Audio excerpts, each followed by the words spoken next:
Да. Да. Да. Да. Да. Да. Да. Да. Не. Не. Не. Не. Не. Не. Не.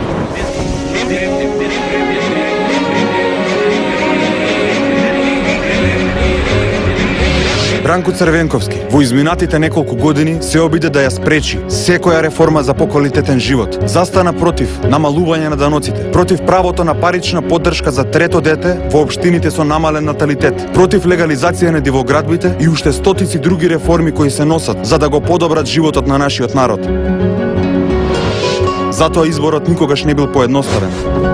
Да градиме, да се грижиме, да реформираме, или не градиме, не се грижиме, не реформираме. Да им го дадеме одговорот на 5 јуни. Реформите ќе победат.